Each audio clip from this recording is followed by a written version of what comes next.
Citation de Monseigneur Lefebvre en 1988. Ils ont beau m'excommunier, je n'ai jamais appartenu à cette église. Oui, mais je pourrais vous citer 1000 autres déclarations de Monseigneur Lefebvre qui disent apparemment le contraire. Mon confrère l'abbé Grégoire Célier s'est amusé, je l'ai dans mon ordinateur. Il a fait, si vous voulez, un texte très long d'une centaine de pages. Il a récolligé dans la première partie toutes les citations de Monseigneur Lefebvre qui vont dans le sens de ce que vous dites. Et dans une deuxième partie, il a récolligé un nombre équivalent de citations de Monseigneur Lefebvre qui vont dans le sens radicalement contraire. Il nous a obligés, là prochainement, les futurs prêtres qui vont être ordonnés le 29 juin vont prêter un serment. Et ils vont souscrire à une déclaration de la fraternité dans laquelle ils reconnaissent comme étant le véritable successeur de Pierre, le pape François, quoiqu'il s'engage à ne pas le suivre dans tout ce qui fera de contraire à la tradition.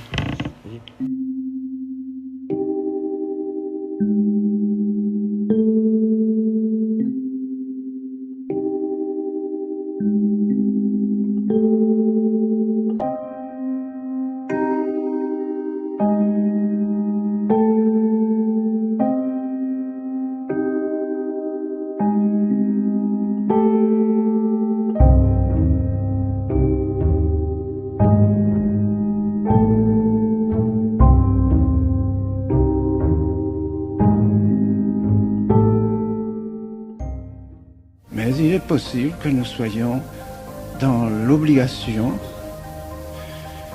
de croire que ce pape n'est pas pape. Oui, mais je pourrais vous citer 1000 autres déclarations de Monseigneur Lefebvre qui disent apparemment le contraire. Parce que si on dit maintenant que depuis 20 ans il n'y a plus de pape, eh bien, on quitte l'église pratiquement, on abandonne l'église à la dérive. On dit, il n'y a plus rien dans l'église, nous on s'en va, on fait une autre église. Et ce qui arrive, c'est ce qui va pour moi arriver, c'est que ceux qui font ça vont finir par nommer un pape. Il leur faut bien un chef. Ils sont là maintenant complètement seuls, isolés, partis. Moi je m'en vais ici, moi je m'en vais là, Barbara d'un côté, Pierre de l'autre, celui de l'autre par ici, de l'autre par là, etc. Qu'est-ce qu'ils vont faire? Où est-ce qu'ils vont? De quelle église sont-ils? Où est-ce qu'ils vont? Qu'est-ce qu'ils vont devenir? Tous à se diviser les uns les autres, à s'attaquer les uns les autres, et puis alors l'un voudrait faire cela. On peut finir, il va y avoir des petits groupes, probablement, qui vont essayer de se réunir, ça, et puis élire un chef, pas entendu pas, oui, c'est un pape, pratiquement. Ça, c'est vraiment le schisme complet. On ne peut absolument pas se lancer dans une aventure pareille. Il n'y a vraiment que l'évêque de Rome qui est le successeur de Pierre. Il n'y a pas deux évêques de Rome, il n'y a qu'un évêque de Rome, et il n'y a rien à faire. Là, il y a une chaîne sans fin. Sans fin, c'est toujours l'évêque de Rome qui est le successeur de Pierre. Et c'est parce qu'il est évêque de Rome qu'il est successeur de Pierre et qu'il a le pouvoir sur l'Église. Il n'y en a pas d'autre. Il n'est pas possible que le pape, inspiré par le Saint-Esprit et soutenu par l'Esprit Saint, par les paroles de notre Seigneur Jésus-Christ, puisse faire une chose semblable. Ça, je suis d'accord avec vous. C'est pas possible, c'est incompatible. Cette destruction de l'Église, cette destruction du règne social de notre Seigneur Jésus-Christ, cette destruction de la foi catholique dans tous les domaines, tous les catéchismes, les universités, les écoles catholiques, les congrégations religieuses, les séminaires, qu'on regarde partout, c'est la destruction systématique de toute l'Église, voulue par toutes les réformes qui ont suivi le Vatican. Car le Vatican II n'a été, je dirais, qui a permis de faire les réformes. Ce qui devait être fait, c'est les réformes. Vatican II, sous des termes équivoques, a permis de se lancer dans les réformes. Et c'était ça qui était voulu. Ça a été le tremplin qui a permis cela. Alors, on peut dire du Saint-Père aussi, en effet, ce n'est pas possible qu'un pape puisse faire cela. Donc, il n'est pas pape. Que dire des nombreuses déclarations de Monseigneur Lefebvre qui tombent au sédévacantisme? Je donne un exemple, c'est lors de son sermon à Lille, le 29 août 1976. Je dis juste la dernière phrase, s'il arrivait que le pape ne fût pas le serviteur de la vérité, il ne serait plus le pape. Alors si vous voulez, ce qui se passe, c'est que Monseigneur Lefebvre était un théologien, mais c'était un pasteur. Qu'est-ce que c'est qu'un pasteur? C'est un homme qui, lorsqu'il est confronté à une difficulté nouvelle, il réfléchit tout haut. C'est ce qu'il a fait, il réfléchissait tout haut. Je pourrais vous citer le sermon de Pâques à Écône en 1986, qui est 10 fois pire que cette déclaration de la messe de Lille. Là, il dit, parce que c'est après Assise, attention, et il dit « Je serai peut-être obligé bientôt de dire que ce pape n'est pas pape ». Il l'a dit, devant tous les séminaristes, tous les prêtres. Et puis ensuite, il dit « Non, je ne vais pas dire ça, parce que... » Vous voyez, c'était un homme qui réfléchissait tout haut.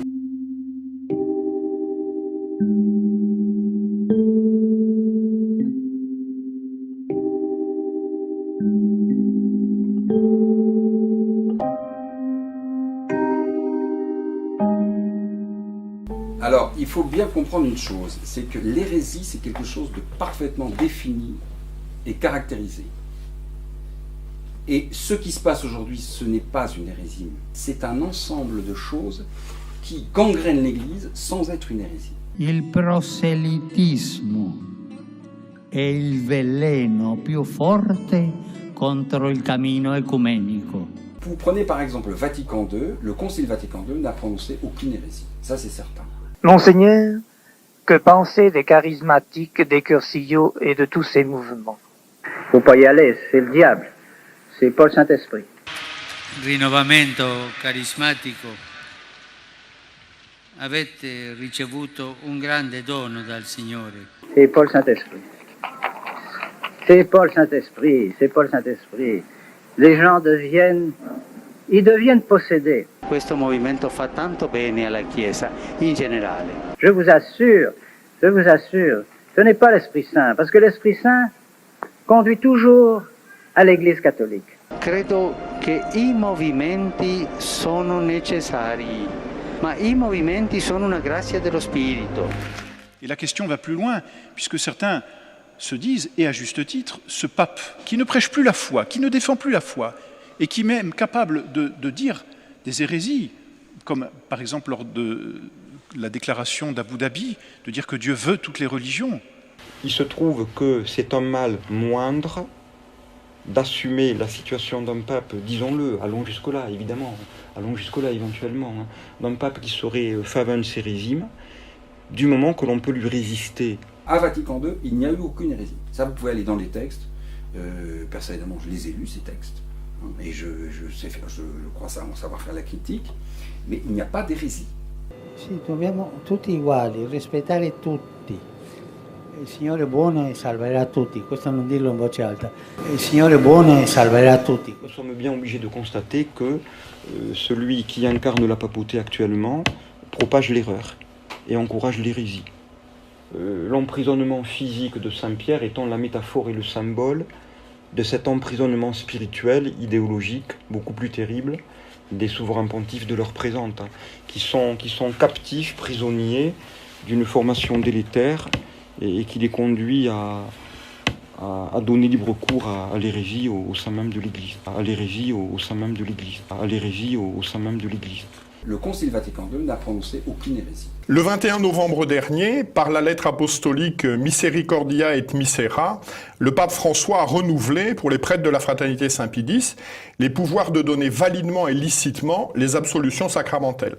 Dans le même temps, la déclaration post-synodale Amoris Laetitia, accordant sous certaines conditions la possibilité aux divorcés mariés d'accéder à la Sainte Communion, n'est certainement pas un texte qui vous satisfait. Ça, vous pouvez aller dans les textes. Personnellement, je les ai lus, ces textes. Et je crois savoir faire la critique. Mais il n'y a pas d'hérésie. Je souhaiterais commenter l'exhortation apostolique Amoris Laetitia, qui a fait énormément parler d'elle, je dirais, dans l'Église conciliaire et en dehors. Pourquoi a-t-elle fait parler d'elle? Parce que, il faut le dire, Bergoglio a envoyé du très lourd dans cette odisante exhortation apostolique. Alors, ce qui a été retenu en partie, c'est tout ce qui concerne les divorcés remariés. Je formulerai la chose autrement en disant que dans cette exhortation apostolique, Bergoglio autorise certaines formes de relations sexuelles hors mariage, ce qui bien entendu est totalement contraire à la morale catholique.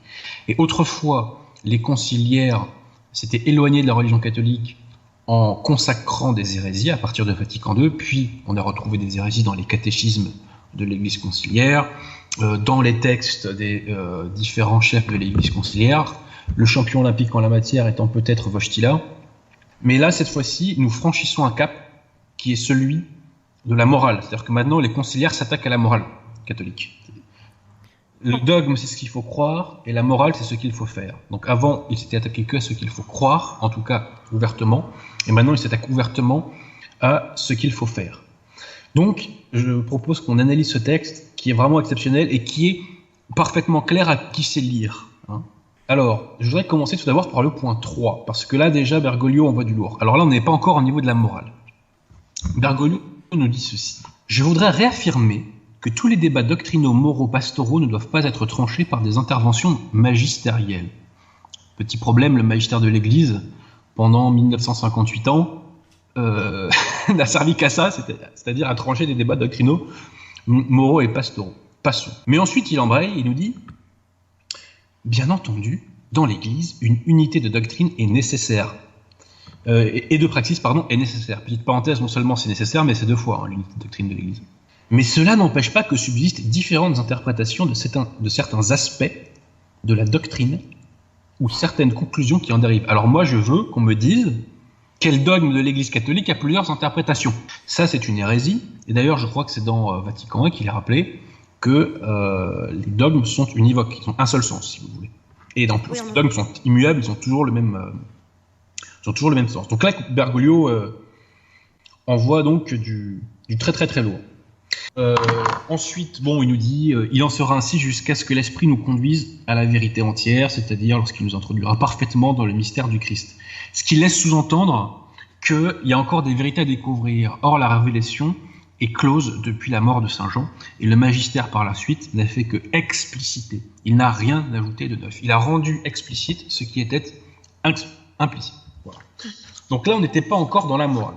On était dans une hérésie, voilà. Mais ça, les conciliaires nous ont habitués à ce genre d'hérésie, qui d'ailleurs n'ont pas l'air de les traumatiser beaucoup, soit dit en passant.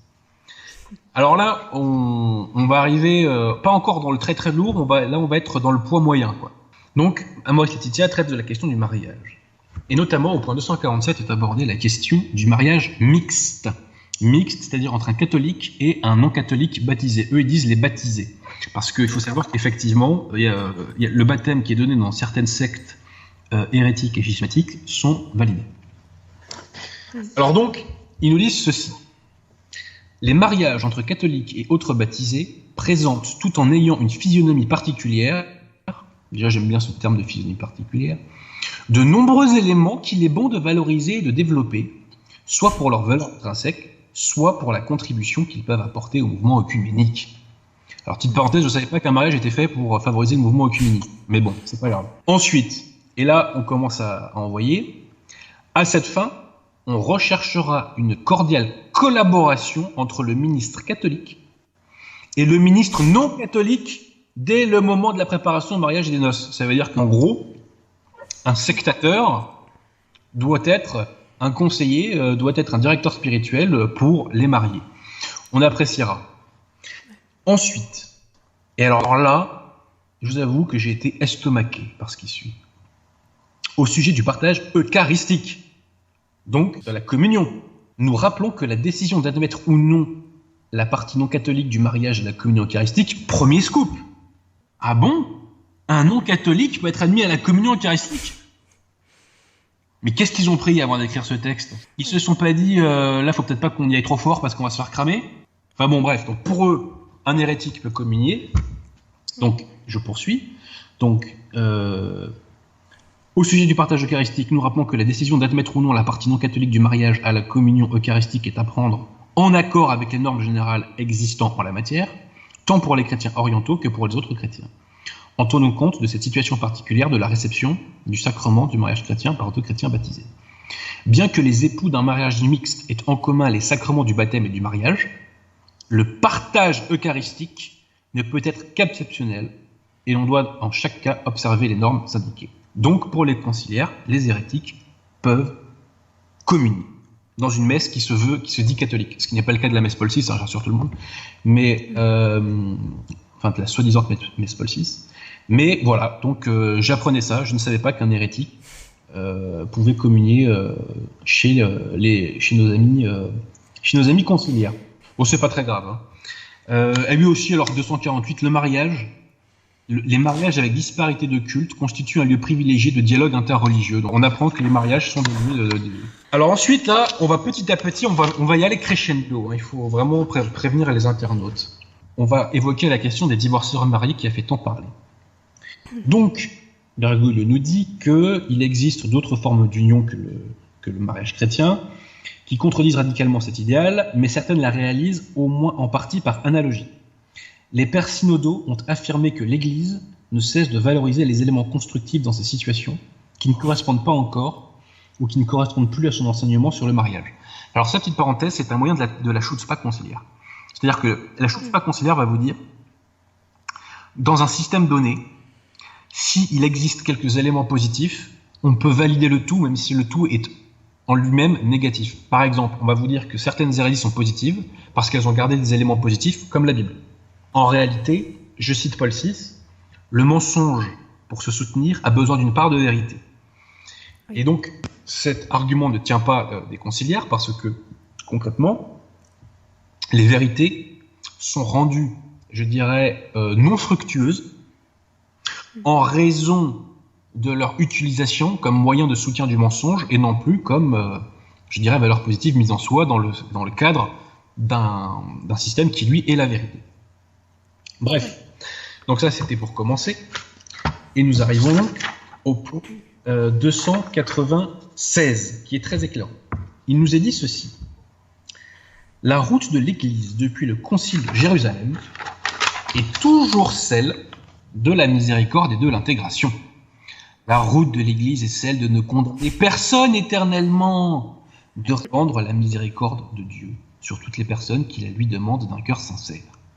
Donc la hérésie absolument formidable, puisqu'il nous est dit que la route de l'Église est de ne pas condamner éternellement. Bah si, les gens qui sont tout le temps en état de péché mortel, les gens qui sont éternellement en état de péché mortel, les gens qui meurent en état de péché mortel, ils peuvent potentiellement aller éternellement en enfer.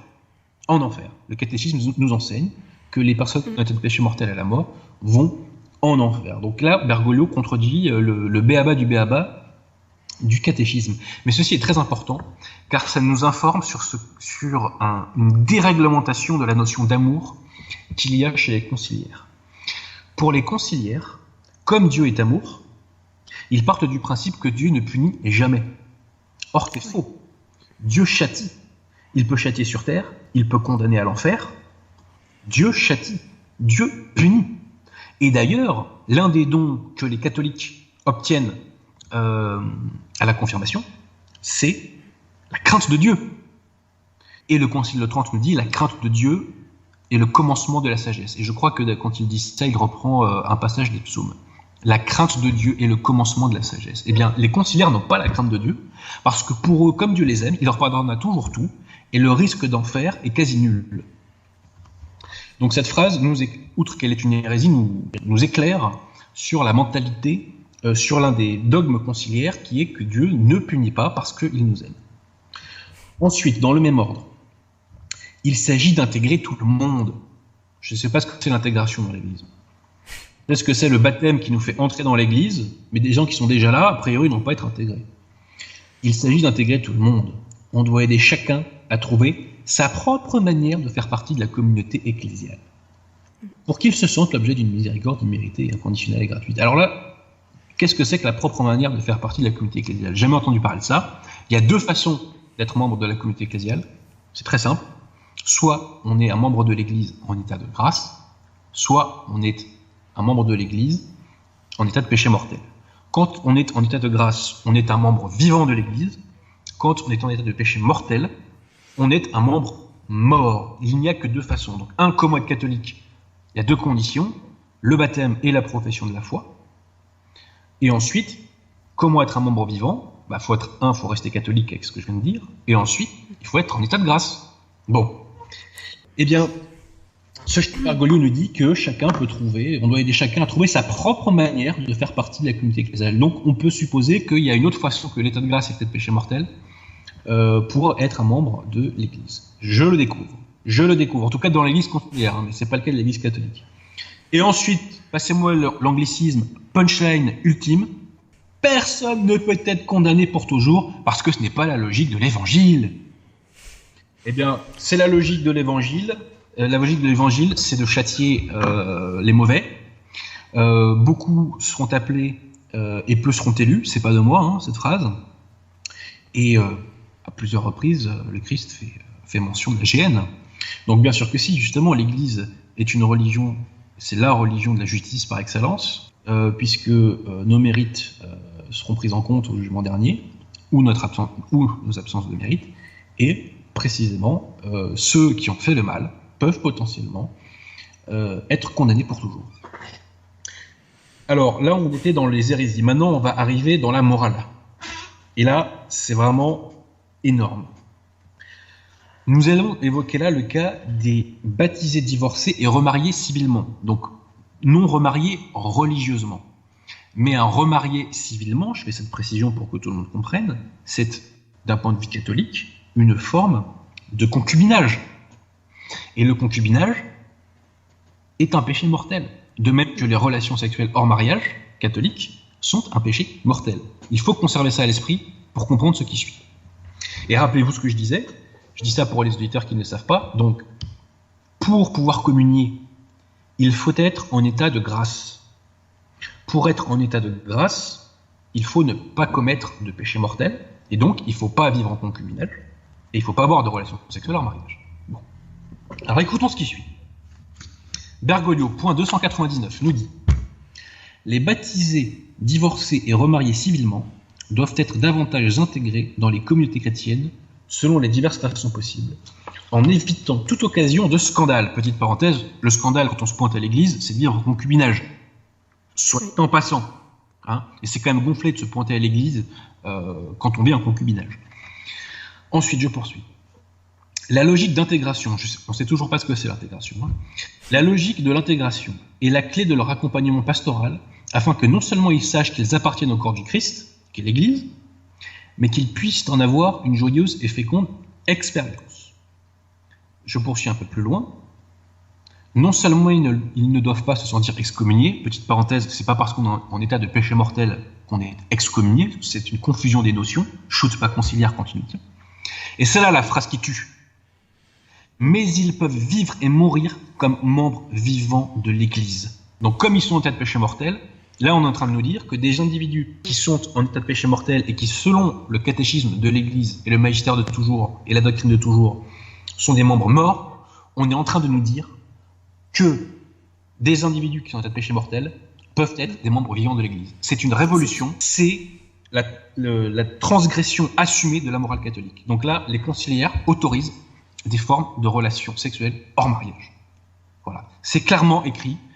Le texte est parfaitement clair. Il n'y a aucune ambiguïté là-dessus. Voilà. Donc quand il y a des gens qui font encore semblant de croire, notamment parmi la dérive traditionnaliste qui, je le rappelle, sont les gens qui pensent qu'on est fidèle à l'Église de toujours en désobéissant à un pape et en niant l'infaillibilité du magistère ordinaire de l'Église. Donc quand je pense qu'il y a des gens qui font encore semblant de croire que la contre-église conciliaire est catholique, je ne crois plus en leur bonne foi, pour la plupart d'entre eux. Soit ils sont ignorants, soit ils sont tartuffes. Voilà, c'est ce qu'on va dire pour ne pas faire de procès d'intention. Je poursuis parce que Bergoglio lâche encore du très lourd. Point 301. Et là, c'est exceptionnel ce qu'il dit là. C'est exceptionnel. Et là, les masques tombent encore une fois. Par conséquent, il n'est plus possible de dire que tous ceux qui se trouvent dans une certaine situation dite irrégulière vivent dans une situation de péché mortel, privés de la grâce sanctifiante. Je répète, et que les catholiques qui m'écoutent s'accrochent. Par conséquent, il n'est plus possible de dire que tous ceux qui se trouvent dans une certaine situation dite irrégulière vivent dans une situation de péché mortel privés de la grâce sanctifiante. Ce qui veut dire, selon Bergoglio, que ce qui était autrefois un péché mortel n'est plus. C'est-à-dire que la morale instituée par le bon Dieu a changé selon Bergoglio. C'est absolument hallucinant. Pourquoi, selon lui, c'est possible ? Il nous dit ceci: un sujet, même connaissant bien la norme, peut avoir une grande difficulté à saisir les valeurs comprises dans la norme, ou peut se trouver dans des conditions concrètes qui ne lui permettent pas d'agir différemment et de prendre d'autres décisions sans une nouvelle faute. De deux choses l'une. Chutzpah conciliaire, encore une fois. Pourquoi? Parce que Bergoglio nous dit, en fait, je précise d'abord que dans l'enseignement de l'Église, il n'y a pas de péché sans conscience du péché. Et les conciliaires, quand ils font une hérésie, savent très très bien, ils connaissent très bien leur magistère des fois quand ça les arrange. Quand ils veulent faire une hérésie, ils savent non pas, je dirais, où il ne faut pas déraper, puisqu'ils dérapent d'un point de vue doctrinal, mais où il faut maquiller l'hérésie. Et là, comment ils la maquillent? Ils nous disent, donc, je répète, la norme, c'est pas de péché sans conscience du péché. Bon. Et là, Bergoglio dit que on peut être dans une situation où on ne comprend pas les valeurs d'une norme qui est connue. Vous voyez ce que je veux dire? Mais ça n'a aucun sens. Si on ne comprend pas ce qu'il y a dans une norme, c'est qu'en fait, on ne la connaît pas. Donc, en fait, c'est un espèce de sophisme qui n'a absolument aucun sens.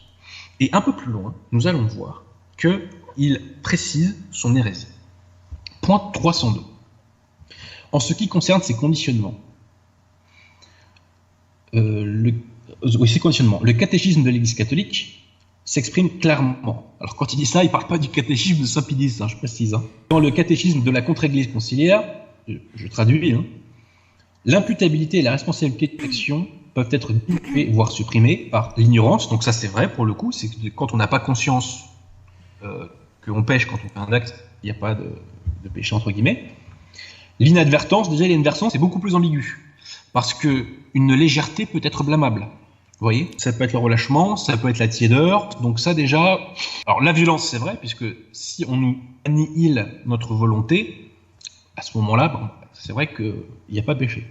La crainte, elle n'efface pas le péché.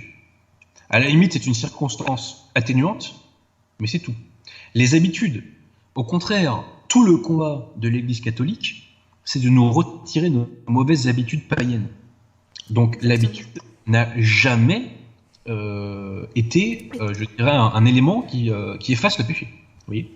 Et ensuite, les affections immodérées. Précisément, le catholicisme sert à ne pas se laisser déboussoler par les affections immodérées, en ayant toujours dans la tête, je dirais, la boussole du péché, ou la ligne rouge du péché. Donc on voit que quasiment toutes les circonstances qui sont censées retirer donc la responsabilité et l'imputabilité, pour prendre leur terme, la plupart d'entre elles ne sont pas retenues par l'enseignement de l'Église normale, si je puis dire. Et ensuite, il ponctue en disant: les conséquences des actes accomplis ne sont pas non plus nécessairement les mêmes dans tous les cas. Alors là, on va arriver encore une fois à du très lourd, du très très très. Point 303. À partir de la reconnaissance du poids des conditionnements concrets, nous pouvons ajouter que la conscience des personnes doit être mieux prise en compte par la praxis de l'Église, comme si l'Église autrefois ne prenait pas en compte la conscience des personnes. Bref. Donc doit être mieux prise en compte par la praxis de l'Église dans certaines situations qui ne réalisent pas objectivement notre conception du mariage. Évidemment, il faut encourager la maturation d'une conscience éclairée, formée et accompagnée par le discernement responsable et sérieux du peuple, et proposer une confiance toujours plus grande dans la grâce. Et là, Bergoglio envoie. Il lâche tout là, il lâche tout.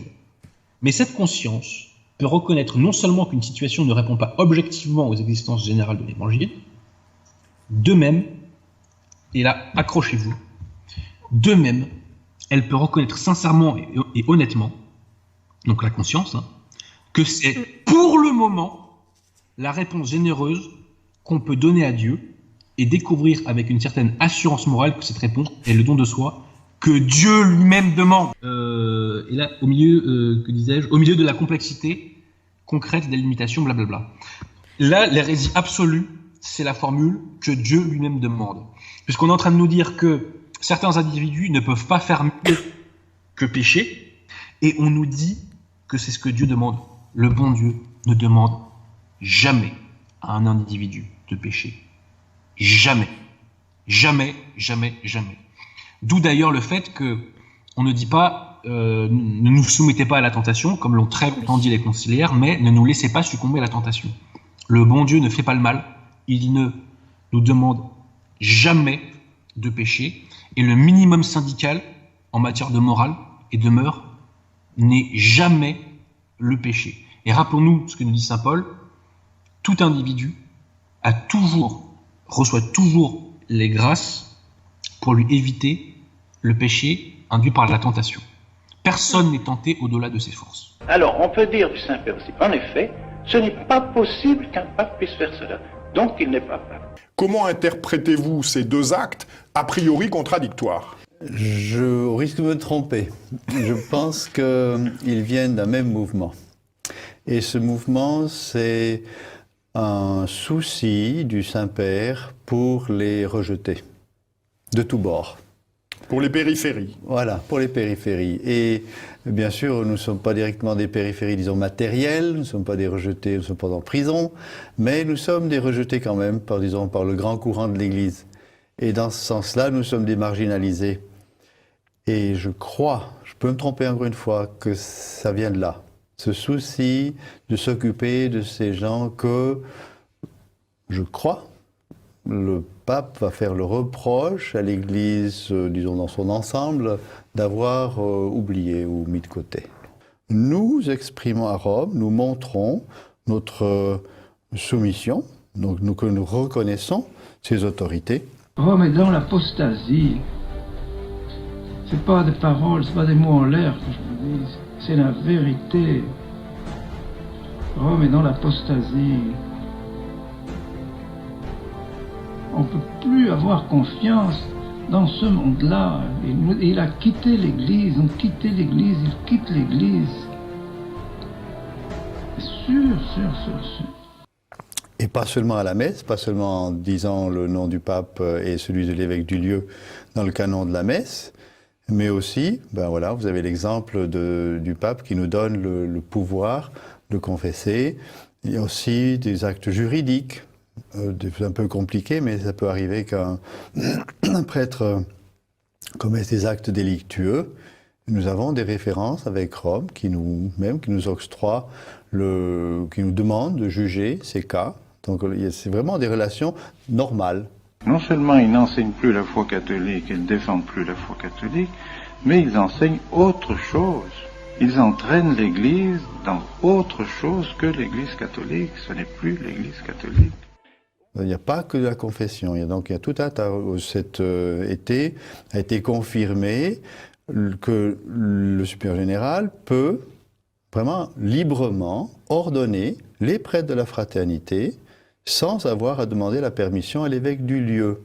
C'est un texte de Rome. Il n'est pas publié sur les toits, mais qu'il dit la fraternité ordonne, donc licitement, puisqu'il pouvait librement ordonner, des actes qui sont posés, qui sont juridiques, qui sont canoniques, qui sont déjà en place et qui, à mon avis, déjà suppriment la possibilité du schisme. Évidemment, il faut toujours veiller. Nous sommes excommuniés par des modernistes, par des gens qui ont été condamnés par les papes précédents. Alors, qu'est-ce que ça peut bien nous faire? Nous sommes condamnés par des gens qui sont condamnés, parce que c'est des gens qui devraient être excommuniés publiquement. C'est sûr. Et alors aujourd'hui, concrètement, qu'est-ce qui manque? Il manque le tampon. Ist einer der 4 Bischöfe, die von Erzbischof Lefebvre 1988 in Ekon die Bischofsweihe erhalten haben. Von Rom wurde dafür exkommuniziert. Vielleicht, weil ebenso wie der Gründer es wagt, den Weg, den die Kirche seit dem Zweiten Vatikanum geht, als das aufzudecken, was ist. Man kann es nicht direkt beweisen, aber ich glaube schon, dass diese Akten, diese Taten zu einem Plan gehören. Ein Plan, der ziemlich früh, mindestens Anfang dieses Jahrhunderts, wenn nicht ein bisschen früher, gemacht worden ist, und nämlich der Errichtung einer Weltregierung mit einer Weltreligion. Und das gehört sicher zu der Vorbereitung dieser Superreligion. Es ist schlicht und einfach nicht mit der katholischen Religion und deren Haltung zu vereinbaren. Wie können Sie die Anhänger von Religionen, welche den einzigen Mittler zwischen Gott und den Menschen, Christus Jesus, zurückweisen, dazu einladen, zu Gott zu beten? Da müssen wir sicher den Finger der Freimaurer sehen, das Wirken der Freimaurer in der Kirche erkennen.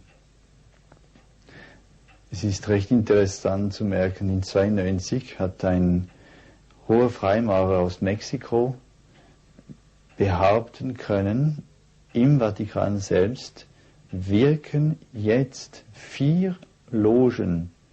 Sie sind vom skotischen Ritus, aber das sind Speziallogen für die Prälaten vom Vatikan, des Vatikanes.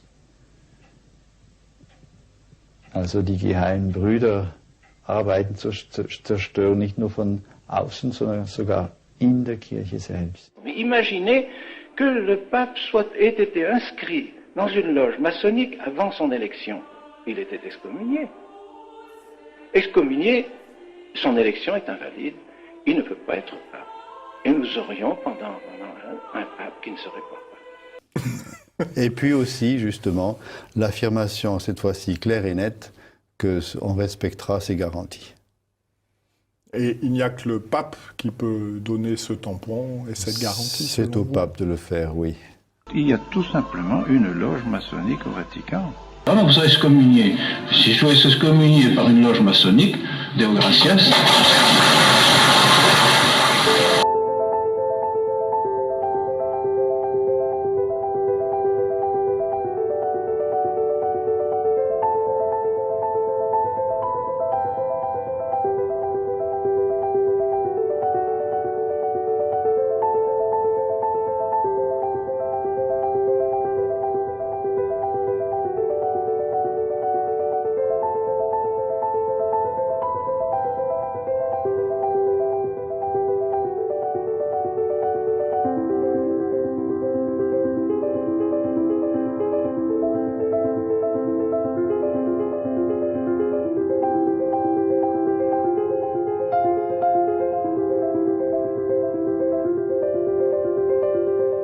S'il arrivait, dit saint Paul dans son épître aux Galates, que nous-mêmes, dit saint Paul, dit pas seulement que si un ange vient du ciel, cette parole est connue, mais on oublie quelquefois ce petit mot, si nous-mêmes, ou un ange du ciel, si nos, aut angelus descelo, si nous-mêmes, ou un ange venu du ciel, vous enseigne autre chose que ce que je vous ai enseigné, qu'il soit anathème. Saint Paul se fait anathème lui-même s'il enseigne des nouveautés, s'il enseigne quelque chose qu'il n'a pas enseigné autrefois.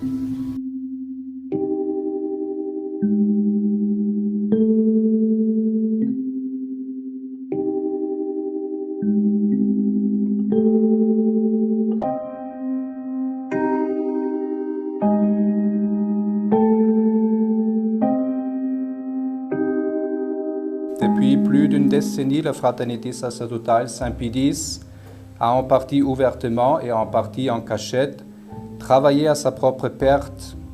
Elle a eu honte de ses propres origines, renié son fondateur même et montré à l'ennemi des ouvertures afin qu'il investisse le bastion. C'est l'obligation de tout homme sensé que de regarder les faits en face.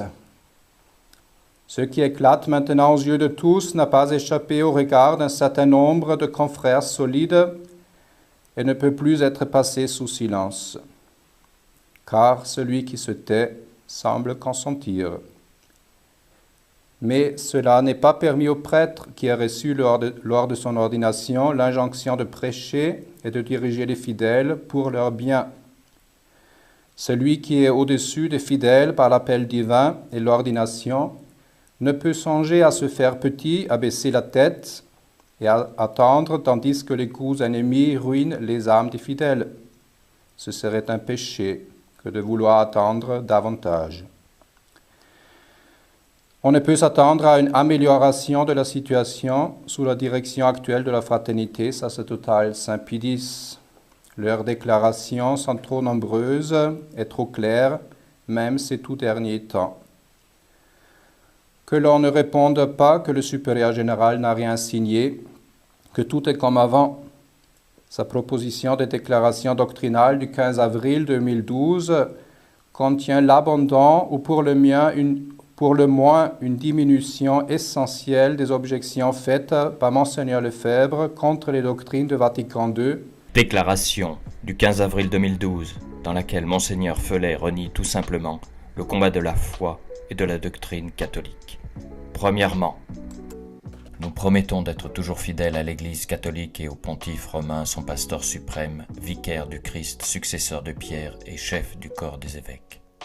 Deuxièmement, nous déclarons accepter les enseignements du magistère de l'Église en matière de foi et de morale, en donnant à chaque affirmation doctrinale le degré d'adhésion requis, selon la doctrine contenue dans le numéro 25 de la Constitution dogmatique Lumen Gentium du Concile Vatican II.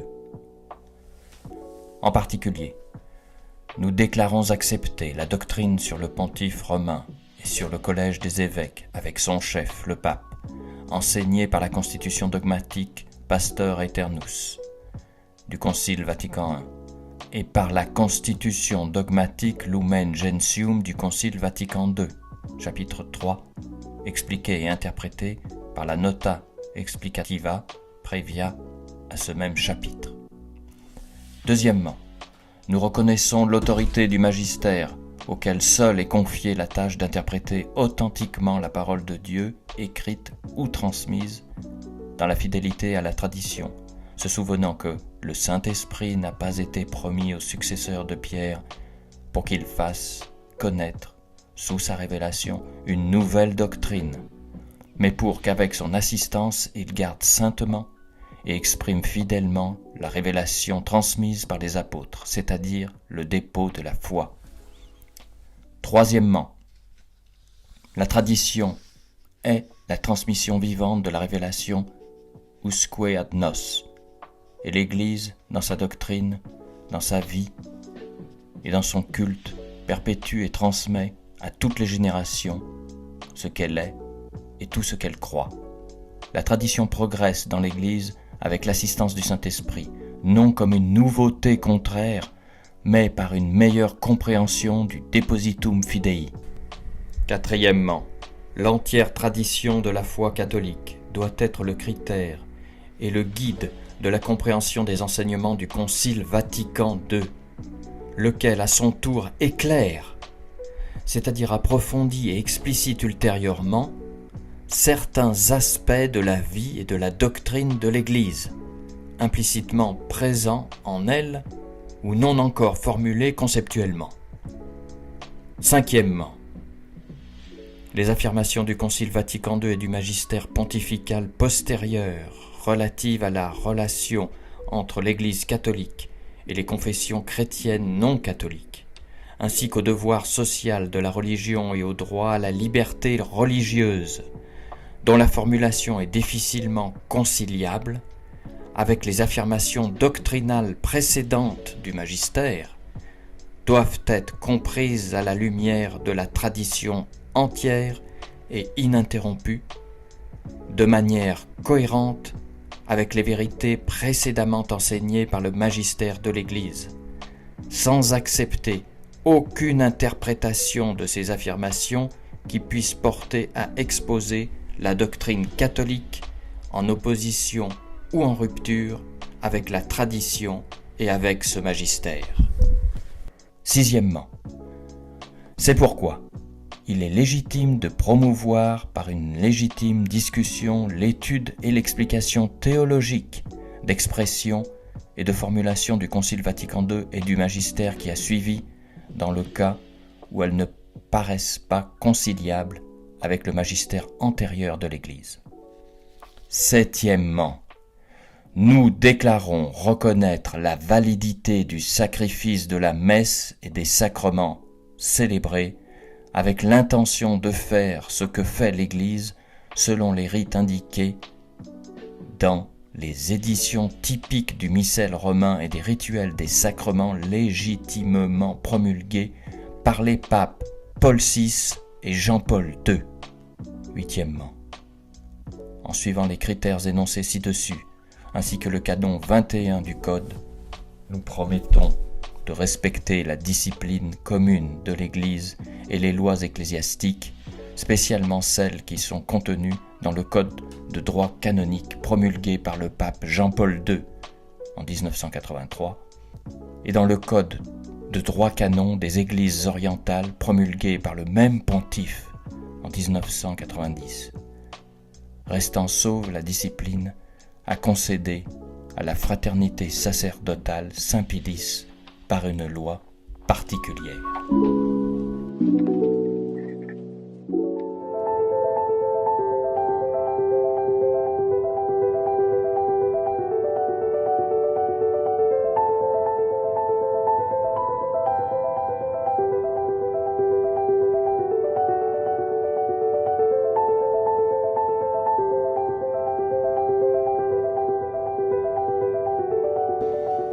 Qu'est-ce qui est plus dangereux? Un prêtre de la fraternité Saint-Pie X qui a rallié, ou un prêtre moderniste qui se promène en short et en t-shirt? Qu'est-ce qui est plus dangereux? Le deuxième, parce que justement, il présente bien. C'est ça qu'il faut comprendre. Il ne faut pas juger les choses sur la façon, sur la manière extérieure, sur leur façon d'être, si vous voulez. On ne juge pas les choses sur le paraître, on juge les choses sur l'être. Vous comprenez? C'est capital. C'est comme ça que toutes les hérésies se sont faites. Toutes les hérésies se sont faites sur des petites choses. Et je suis en contact actuellement avec un certain nombre de prêtres de la fraternité que j'ai bien connus, des compagnons de promotion, des prêtres, j'ai écrit un certain nombre d'entre eux. Justement, un certain nombre m'ont déjà répondu. J'ai écrit 14 lettres à des prêtres que je connaissais en France, qui étaient fermes. Et je sais qu'il y en a beaucoup qui vont réagir. Actuellement, ils ne peuvent rien faire parce qu'ils me disent, mais monsieur l'abbé, on ne sait même pas ce qui se passe. Attendons d'abord de voir à quelle sauce on va être mangé, et puis on pourra réagir. Mais ils ont bien compris ça, qu'ils ne peuvent pas mettre le bout du doigt dans l'engrenage. Si vous acceptez 5% de mauvais, par exemple, chez Benoît XVI, vous mettez le bout du doigt dans la bouche du démon. C'est tout. Et je crois que le démon va s'arrêter là. À partir du moment où vous dites, voilà, on se rallie à Benoît XVI. D'accord? On est rallié à Benoît XVI, mais on va conserver la foi. Est-ce que c'est possible? Non. Non. Pourquoi? Parce que si vous vous ralliez à Benoît XVI, vous vous ralliez à quelqu'un qui accepte la liberté de conscience, qui accepte l'écuménisme, qui accepte le nouveau code de droit canon, qui accepte Vatican II, qui accepte tout. Donc on va droit au casse-pipe, ça c'est sûr et certain. Et c'est ça que la fraternité Saint-Pie X ne veut pas comprendre.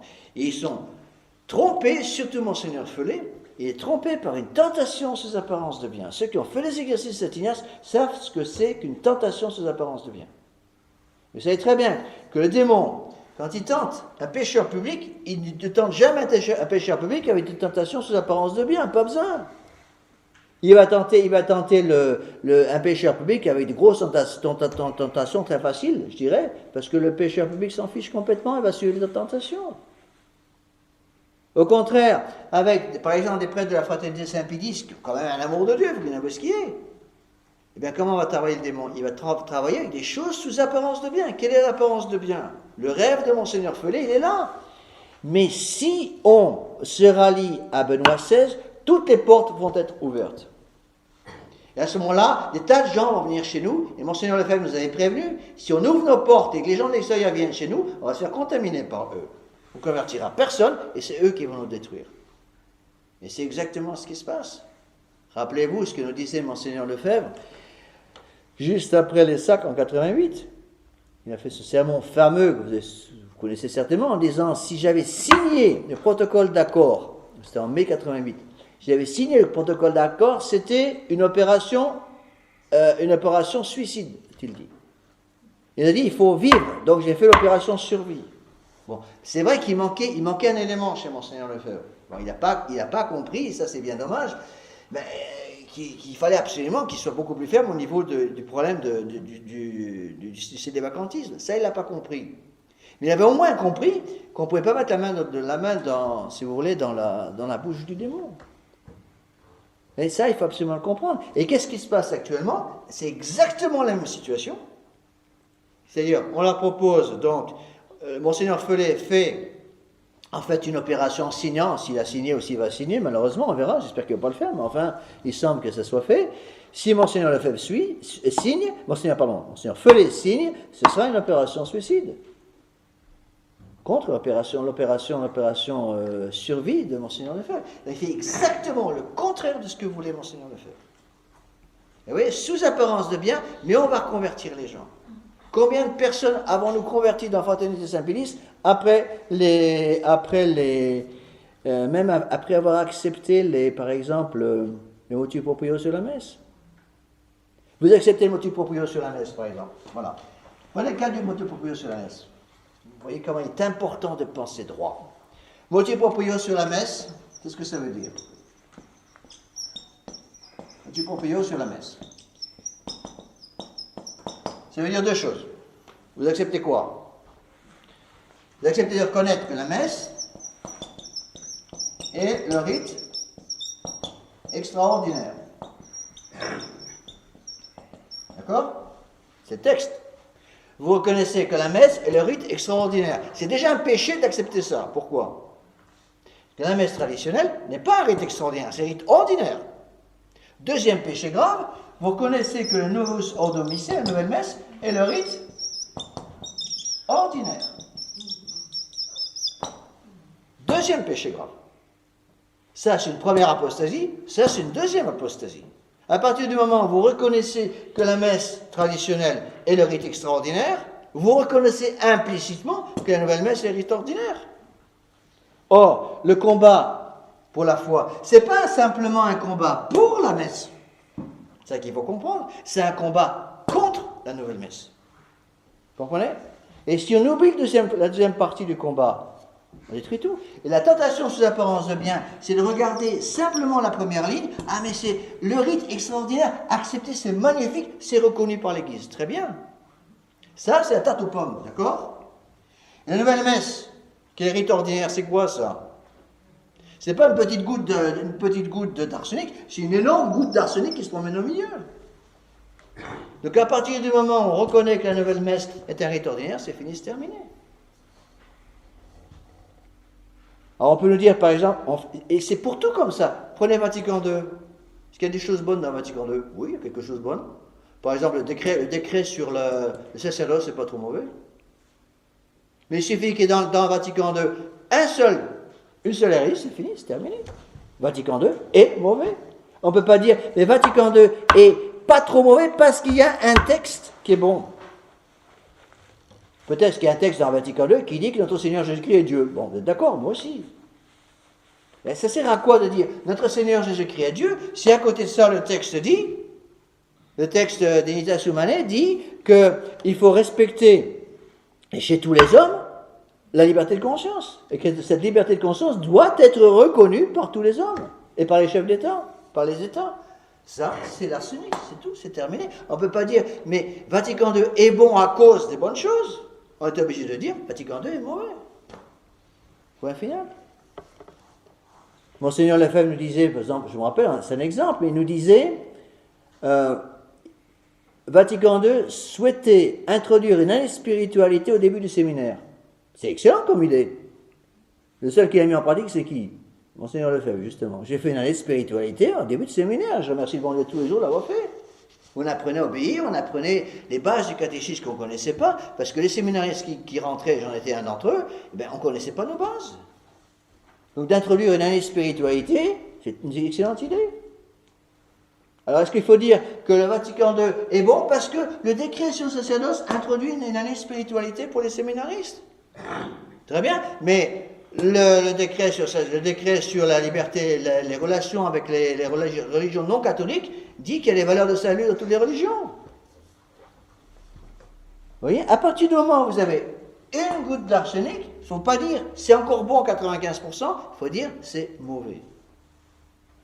C'est la raison pour laquelle la question qui se pose, donc, pour une question de ralliement, si vous voulez, avec la fraternité, entre la fraternité Saint-Pédis et Rome, la question est la suivante: est-ce que je peux me rallier à Benoît XVI sans perdre quoi que ce soit de la foi catholique? La réponse est non. Parce que si j'accepte Vatican II, si j'accepte de me rallier à l'Église de Vatican II, si j'accepte de me rallier à l'Église de Vatican II, ça veut dire quoi? Ça veut dire que je reconnais, à cause de mon ralliement, que la messe est le rite ordinaire de l'Église. D'accord? Non. Qu'est-ce qu'il faut là-dedans? C'est pas ça. La messe, j'ai envie de reconnaître que la messe est le rite extraordinaire de l'Église. Ça, c'est bon ou c'est mauvais? Non, c'est mauvais, justement. On ne peut pas dire de reconnaître que la messe est le rite extraordinaire de l'Église est bon. C'est déjà mauvais. C'est ça que vous ne comprenez pas, vous voyez? Ça veut dire quoi? Extraordinaire, ordinaire. Le rite, c'est-à-dire l'Église catholique, l'Église romaine, c'est ce qu'ils disent actuellement, a un rite de la messe. C'est la nouvelle messe. C'est le rite ordinaire qui est célébré, qui doit être célébré dans le monde entier. Pour des vieux dinosaures qui ont encore un pied dans le 19e siècle, qui ont vraiment 4 ou 5 révolutions de retard, qui sont des vieux croûtons, qui sont en train de perdre toutes leurs dents, tous leurs cheveux, bon, d'accord, de temps en temps, on peut accepter, selon certaines circonstances, à condition que ce ne soit pas de façon régulière, on va accepter un rite extraordinaire de la messe traditionnelle. Vous voyez, c'est là où il faut apprendre à réagir. Si je vous dis, l'Église de Vatican II donne un droit à la messe. Ça, Monseigneur Follet l'a dit plusieurs fois. Le pape, ce qu'il a dit, ces paroles, le pape Benoît XVI, dit-il, a reconnu le rite traditionnel de la messe. Et qu'est-ce qu'il cache soigneusement? Le pape, c'est ce que je devrais dire, le pape Benoît XVI a reconnu que la messe traditionnelle n'était que le rite extraordinaire de l'Église. Bon, d'abord, on est orphelin d'autorité, et là, deuxièmement, de reconnaître que la messe catholique est un rite extraordinaire, c'est déjà un péché. Donc si j'accepte ça, je commets déjà une faute mortelle contre la foi. Je mesure mes mots. C'est une faute mortelle contre la foi de dire que la messe traditionnelle est le rite extraordinaire de l'Église. C'est-à-dire, c'est exactement comme si je disais, dans l'Église de Vatican II, on reconnaît notre Seigneur Jésus-Christ parmi les autres dieux. Vous comprenez? Est-ce que de dire dans l'Église catholique de Vatican II, on reconnaît notre Seigneur Jésus-Christ parmi les autres dieux, est-ce que c'est quelque chose de bon? Non, c'est quelque chose de mauvais. Parce que si vous dites je reconnais notre Seigneur Jésus-Christ parmi les autres dieux, ça veut dire quoi? Ça veut dire que vous reconnaissez les faux dieux. À partir du moment où vous dites je reconnais les faux dieux, c'est déjà une faute grave. Si je dis par exemple, il y a des valeurs de salut dans toutes les religions, c'est vrai ou non? C'est faux. Or, Vatican II l'enseigne. Si je dis il y a des valeurs de salut dans toutes les religions, je reconnais qu'il est possible de sauver son âme par une fausse religion. La vraie formule, c'est de dire que quelqu'un peut sauver son âme malgré sa fausse religion, mais ne peut jamais sauver son âme par une fausse religion. Bon, moi, j'ai connu quand j'étais aux États-Unis des Amish. Vous voyez qui c'est les Amish? C'est les gens qui se promènent avec des chevaux qui traînent une espèce de carriole, des petits buggy. Bon, ils ont un tas de choses bonnes, dans le sens qu'ils, par exemple, ils croient pas au divorce, ils croient pas à l'avortement, ils ne veulent pas entendre parler de contraception, ils ont une vie familiale très forte, tas de choses bonnes là-dedans. Mais il nie le baptême, il nie le sacrifice de la messe, il nie la confession, il nie le pape, il nie tout le reste. Est-ce que j'ai le droit de dire ah mais attendez, il y a des choses bonnes chez l'Amish? C'est vrai qu'il y a des choses bonnes chez les Amish. Mais je n'ai pas le droit de dire, parce qu'il y a des choses bonnes chez les Amish, donc cette religion est bonne. Vous comprenez? Et c'est ça ce qu'on appelle une tentation sous apparence de bien.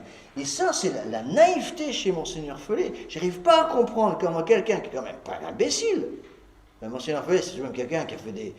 Bon, qui a un niveau, au moins, un niveau d'un gros ingénieur, ce plan intellectuel avant de rentrer au séminaire.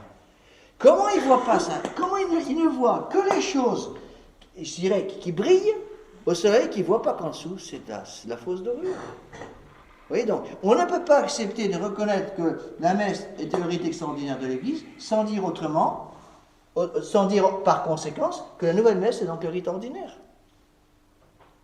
Donc, qu'est-ce qui est pire? De dire que la messe est le rite extraordinaire ou que dire que la nouvelle ordo missée, la nouvelle messe, est le rite ordinaire?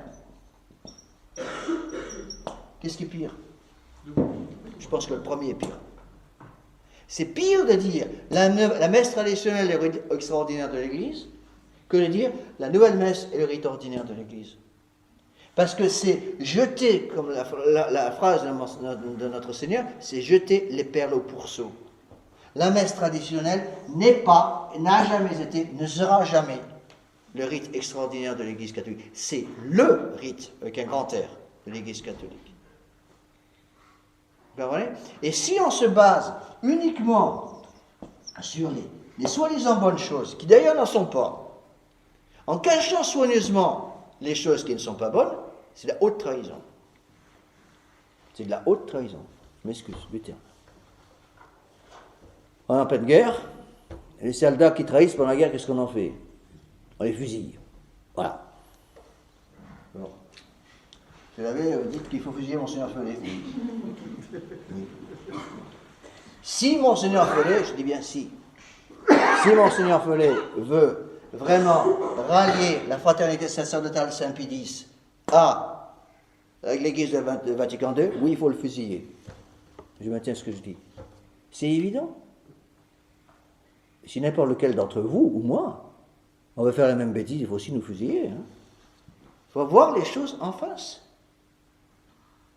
Alors, j'ai un ami à Lille, j'étais à Lille pendant 5 ans, et il m'a envoyé un message ce matin, c'est intéressant.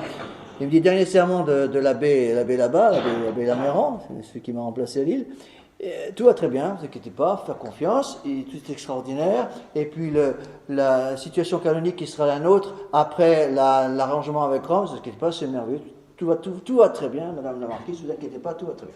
Bon, n'oubliez pas la quête, et n'oubliez pas d'obéir, et bien sûr, obéissez sans poser trop de questions.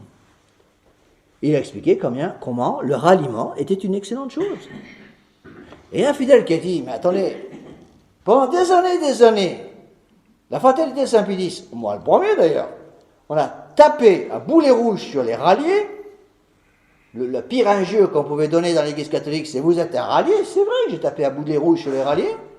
Mais maintenant, d'un seul coup, on se rallie nous-mêmes, c'est ce qu'ils disent, on se rallie nous-mêmes, et tout va bien. Réponse, ah oui, c'est pas la même chose. Pour la différence. Quelle est la différence entre le ralliement de Monseigneur Follet à l'Église de Vatican II ou le ralliement l'avait Philippe Lagarry à l'Église de Vatican II dans le cadre de l'Institut du bon pasteur? C'est pareil. Quelle est la différence entre le ralliement de l'abbé Bizy qui est la fraternité Saint-Pierre à l'Église de Vatican II et le ralliement de la fraternité Saint-Pie X? C'est la même chose, pas de changement. Attention, il faut bien comprendre ces choses-là. C'est ça qu'il faut expliquer aux fidèles. Seulement les fidèles ne sont même pas au courant parce qu'on ne leur dit pas toutes ces choses-là.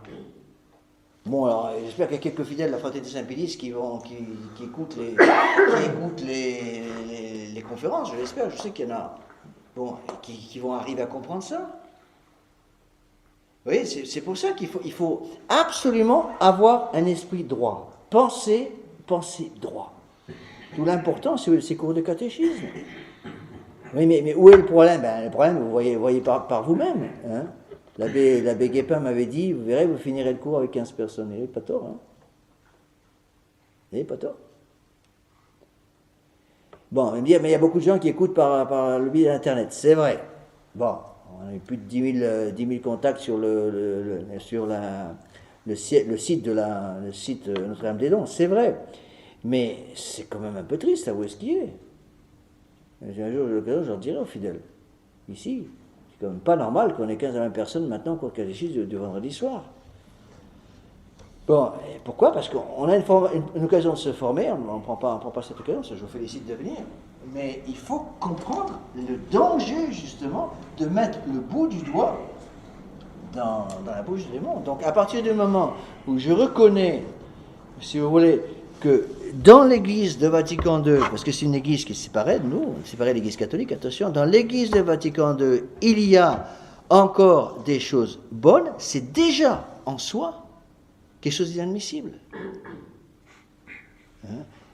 Si vous voulez, je vous donne, bon, c'est toutes les comparaisons du monde qu'on peut donner, mais si je vous donne un poison qui est caché sous une carapace de sucre qui est alléchante, et je vous donne un poison que je vous donne dans un bocal en verre avec une grosse tête de mort sur le bocal.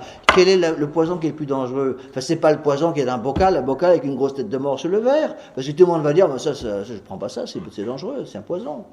Par contre, l'autre, c'est un bon bonbon, c'est très bon, il y a du sucre, je te prends. Vous voyez? D'où l'importance de se former.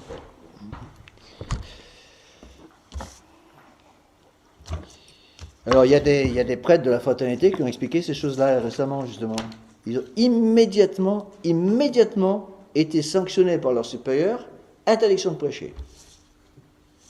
Du jour au lendemain, l'abbé Joseph Pfeiffer, l'abbé Chazal, qui sont tous les deux en Philippines, que je connais, tous les deux aux Philippines, ils ont expliqué ces choses-là, ce que je vous explique là, ils ont expliqué, peut-être pas avec les mêmes mots, puis ils n'ont pas compris malheureusement le problème du manquement, le fait que nous soyons orphelins d'autorité, ça ils n'ont pas compris, mais ils ont compris le danger quand même du ralliement. L'abbé Chazal il a donné un sermon d'1h23, un dimanche à Manille, sur les dangers du ralliement, en traitant Monseigneur Feulé de traître. Il a donné le même sermon à Séoul, en Corée du Sud, et le même sermon, je pense le même sermon aussi au Japon. Lundi après-midi, il était suspens, et plus le droit de prêcher. Quant à l'abbé Joseph Pfeiffer, il a donné un sermon d'1h10, c'était un peu plus court, disant la même chose, expliquant que ce que faisait Monseigneur Feulé, c'est haute trahison. Et Dieu doit vous dire que dans les heures qui ont suivi, il était interdit de prédication. D'où l'intérêt, c'est ça qu'il faut que vous compreniez, c'est beaucoup plus facile à l'extérieur. J'avais été dans la fraternité, qu'est-ce qui serait passé? J'étais toujours dans la fraternité en Australie. J'aurais dit la même chose, hein. Parce que ce que je vous enseigne maintenant, j'enseignais déjà avant. J'aurais dit exactement la même chose à Mackay ou à Brisbane ou à Townsville, là où je prêchais le dimanche. Et qu'est-ce qui serait passé? La Lafitte se serait retrouvée interdiction de prêcher dans l'heure qui suivait par l'abbé Black, le supérieur du district. C'est pour ça que c'est beaucoup plus difficile quand vous êtes dans la fraternité à l'extérieur. Je peux dire tout ce que je veux ici. Qui va aller se plaindre? Vous allez vous plaindre à l'abbé Guépin? Ah oui, l'abbé Lafitte a dit que Monseigneur Feulé commettait une faute grave. L'abbé Guépin dit, c'est très bien, je suis entièrement d'accord. Bon, et si Monseigneur Feulé téléphone à l'abbé Guépin, j'ai appris que l'abbé Lafitte s'est permis de dire dans un catéchisme que j'étais un traître. L'abbé Guépin va dire, comment donc? Il a parfaitement raison. Vous voyez, c'est beaucoup plus facile, je vous assure, c'est infiniment plus facile de garder la foi quand on est à l'extérieur, quand on est à l'intérieur. Hein. Ça, jugez pas trop vite les pauvres gars, les pauvres prêtres qui sont maintenant dans la fraternité, qui sont en train de se rendre compte qu'on est en train de couper la branche sous leurs pieds. Et, alors, facile de dire, ils ont qu'à partir. Pays dans l'anglaise, toutes les voitures appartiennent au prieuré. Le prêtre qui dit, je m'en vais, il prend sa valise, sa soutane sur le dos, puis en prendre une deuxième dans la valise, et il se retrouve en train de faire du stop devant le prieuré. Hein. C'est fini, terminé. Plus de chapelle, plus de voiture, plus rien. Bon Dieu dans la grâce. C'est vrai que bon Dieu dans la grâce. Mais avouez que c'est quand même pas très facile. Bon, en France, ils peuvent au moins garder leur voiture. Parce que les voitures appartiennent aux prêtres. Enfin, priez pour ces prêtres, vous voyez, au lieu de des gens qui se réjouissaient de la chute de la fraternité. Moi, je ne me réjouis pas du tout de la chute de la fraternité Saint-Pédis. Il faut plaindre ces pauvres prêtres qui vont se retrouver dans des situations impossibles. Je l'ai écrit dans ma lettre, vous allez vous retrouver dans des situations cornéliennes. Qu'est-ce qu'il faut faire? C'est facile de dire, ils n'ont qu'à partir. Ils n'ont qu'à partir. Comme les fidèles, mettez-vous à la place des fidèles aussi. Ça fait 40 ans que les fidèles font des sacrifices énormes pour donner pour les écoles, donner pour les chapelles, construire des prieurés, construire des chapelles, payer les voyages des prêtres. Ils se sont sacrifiés jusqu'au sang pour nous. Il faut voir ce qu'il y est. Et maintenant, on leur dit, vous n'êtes pas content, vous portez. Mais attendez. La chapelle, mais moi j'ai donné, je ne sais pas combien, j'ai donné en 40 ans, j'ai donné 5 000 euros ou 10 000 euros pour aider à cette chapelle, la création de l'école, la création de la... Ah, vous n'avez qu'à partir, on n'a plus besoin de vous, merci. Vous voyez, donc il faut prier pour ces prêtres, que ces prêtres comprennent ce qui se passe et fassent, je dirais, autour, j'espère, des 3 évêques, Monseigneur Williamson, Monseigneur de Galarreta, Monseigneur Tissier, qui ont eu le courage, je vous assure qu'il en faut, hein, de dire publiquement qu'ils n'étaient pas d'accord. Bon. Heureusement que les évêques se sont arrangés pour laisser traîner sur un coin de table la lettre qu'ils avaient envoyée à Monseigneur Feulé, et qu'ils ont laissé traîner sur un autre coin de table la réponse de Monseigneur Feulé. Heureusement.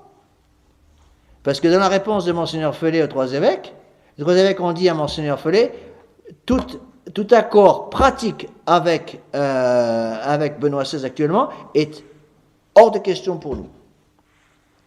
Réponse de Monseigneur Feulé, vous n'avez rien compris, vous n'avez pas d'esprit surnaturel, vous êtes des orgueilleux. Et Monseigneur Feulé explique tout ce qu'il va faire. Comment il va se rallier à l'église de Vatican II.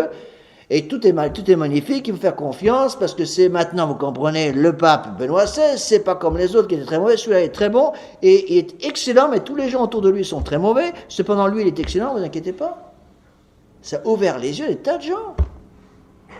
Des tas de gens qui ont ouvert les yeux, ah non, on ne savait pas que c'était comme ça. Donc priez pour ces évêques, priez, les 3 évêques, moi j'ai dit à Monseigneur Williamson, les 3 évêques, ils ont une responsabilité énorme.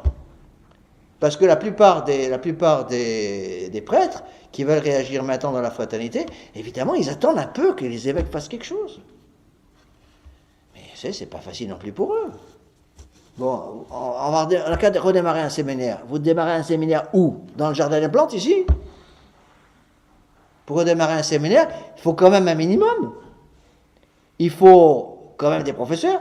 Il faut un bâtiment, il faut un minimum. Encore une fois, c'est facile de juger à l'extérieur. Il faut prier, faire pénitence pour que les 3 évêques puissent faire quelque chose, pour que les prêtres, il y en a énormément qui sont déchirés dans leur âme, si vous voulez, de voir l'apostasie, parce qu'il n'y a pas d'autre mot, l'apostasie de Monseigneur Feulé, le ralliement de Monseigneur Feulé qui est en train de préparer. Et maintenant qu'on a la lettre, les gens ne peuvent plus dire, ce sont des ragots et des rumeurs. Non, monsieur, ce ne sont pas des ragots, ce n'est pas des rumeurs. Voilà la lettre de Monseigneur Feulé, signée par lui, signée par l'abbé Nelly et signée par l'abbé Pfeiffer. Les 3 premiers numéros de la Fraternité Saint-Pédis, supérieur général, économe général et secrétaire général. C'est noir sur blanc, voilà ce qu'ils vont faire. Ils veulent rallier à l'église de Vatican II. Là, on fait quoi? C'est ça que c'est pas facile, il faut prier pour eux. J'ai eu des gens qui se sont, ah c'est magnifique, la fraternité Saint-Pédis s'écoule Deo gratias. Mais attendez, bon, vous n'allez quand même pas vous réjouir parce que votre père est en train de, je sais pas moi, d'avoir attrapé un cancer et de mourir à petit feu à l'hôpital. Bon, ils ont des âmes à sauver, Monseigneur Feulé a une âme à sauver aussi, je ne sais pas si c'est, il a peut-être un peu oublié, il a une âme à sauver, comment il va sauver son âme? Monseigneur Feulé va être retenu dans l'église si, je dis bien s'il fait ce ralliement, sera reconnu dans l'histoire de l'église comme celui qui a détruit la fraternité Saint-Pédis. Il faut le faire quand même. Paul VI avait essayé, c'était casser les dents. Jean-Paul I avait essayé, c'était casser les dents. Jean-Paul II avait essayé, c'était casser les dents. Benoît XVI a réussi. Si, c'est signé. Et priez aussi pour Monseigneur Feulé, comme disait l'abbé Chazal, tant qu'il y a encore un quart de dixième de millimètre entre le stylo et la feuille de papier sur laquelle il n'a pas encore signé, c'est pas encore rallié. Priez pour que Monseigneur Feulé ouvre les yeux et se dise, mais c'est une opération suicide que je suis en train de faire. Bon, s'ils pouvaient comprendre qu'il y a peut-être, espérons-le, la moitié des prêtres de la fraternité qui se posent de sérieuses questions maintenant et qui vont sans doute partir, ou même s'il reste, qui vont être déchirés à l'intérieur d'eux-mêmes. Et mettez-vous à la place de ces pauvres prêtres. Je ne sais pas si vous vous rendez compte, l'ambiance dans les prieurés actuellement, dans la fraternité Saint-Pédis, bon courage. Hein. Le prieuré je connais un prieuré, très bien. Mais il y en a un des prêtres qui, je suis sûr et certain, est absolument contre le ralliement. Mais le prieur à fond pour. Vous voyez un peu l'ambiance au repas? Méditation du matin. Il y en a un qui prie pour que l'Église catholique survive, et l'autre qui prie pour que l'Église catholique s'effondre complètement. Ça, attention, et apprenons encore une fois à penser droit. La seule attitude de fidélité et de salut et de fidélité à la doctrine catholique est le refus catégorique d'acceptation de cette réforme. C'est pourquoi nous nous en tenons fermement à tout ce qui a été cru, pratiqué dans la foi, les mœurs, le culte, l'enseignement du catéchisme, la formation du prêtre, l'institution de l'Église jusqu'en 1962, avant l'influence néfaste du Concile Vatican II. Ce faisant, avec la grâce de Dieu, le secours de la Vierge Marie, de Saint Joseph, de Saint Pédis, nous sommes convaincus de demeurer fidèles à l'Église catholique et romaine, à tous les successeurs de Pierre, et d'être les fidèles dispensateurs des mystères de notre Seigneur Jésus-Christ, in Spiritu Sancto.